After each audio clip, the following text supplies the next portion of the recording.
Olá, pessoal! Aqui é a professora Karina e bem-vindos a mais um vídeo aqui de resoluções de questões do nosso módulo 1 do curso de Matemática Análise Combinatória.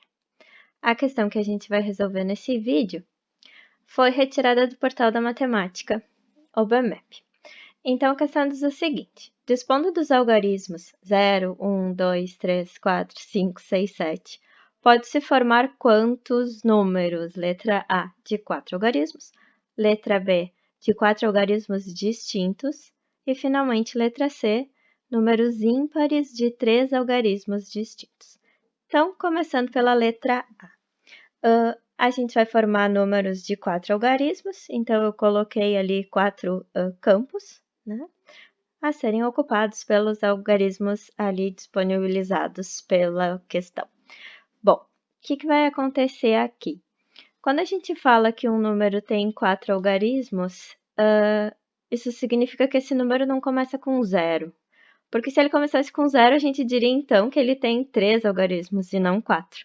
Né? Então, o 0 à esquerda do número, né, ele não acrescenta nada ao nosso número, a gente diria então que ele tem 3. Tá? Então, não podemos ter 0 no primeiro algarismo. Então, a gente tem 7 possibilidades, né, que é de 1 até 7.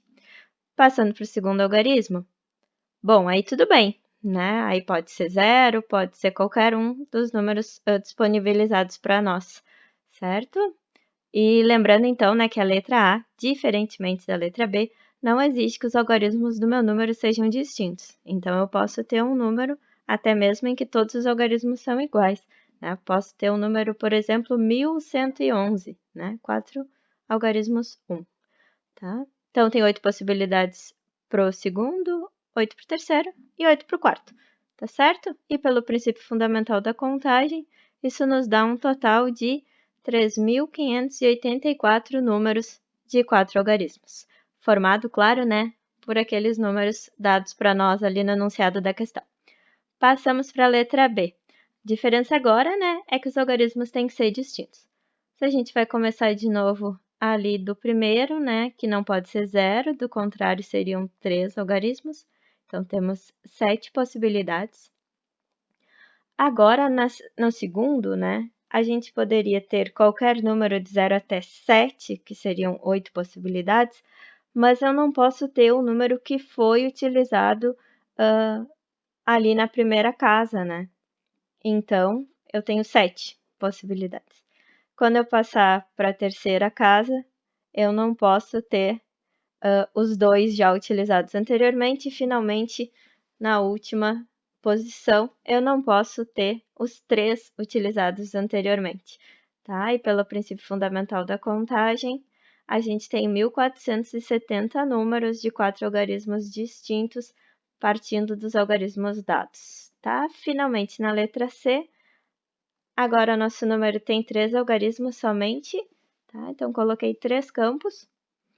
E, além de distintos, a gente tem uma nova exigência, né? Esse número tem que ser ímpar. Então, o que vai acontecer? O que determina se um número é par ou ímpar é o algarismo da unidade, né? É como termina o meu número. Se ele termina em 0, 2, 4, 6, 8, ele é um número par. Se ele termina em 1, 3, 5, 7, 9, ele é um número ímpar, certo? No nosso caso aqui, né, o 9 a gente não tem, então, para ele ser ímpar, dos que a gente tem ali listados, ele tem que terminar em 1, 3, 5 ou 7, tá bom? 4 possibilidades, tá? Notem que eu não comecei pela primeira posição, eu comecei pela última, tá? Porque, na verdade, a gente pode começar pela posição que a gente quiser, de modo geral, né? Mas o ideal é que a gente vá encarando as maiores dificuldades no começo, tá? Então, algumas apostilas até chamam isso, né, de não postergar dificuldades. Então, a gente veio dar conta da exigência aí dos ímpares e agora a gente vai dar conta de mais uma exigência que a gente tem, né, que é o nosso número não começar com 0. Então, a gente vai ter 6 possibilidades aqui para a primeira posição, tá? Por que 6, né? dos 8 algarismos disponíveis, eu não posso usar o zero e também não posso usar aquele ímpar que foi utilizado no final, tá? E, finalmente, aqui para a segunda posição, 6 possibilidades novamente, ou seja, os nossos 8 algarismos originais, excluído aquele que foi utilizado como primeira posição e aquele que foi utilizado como última posição.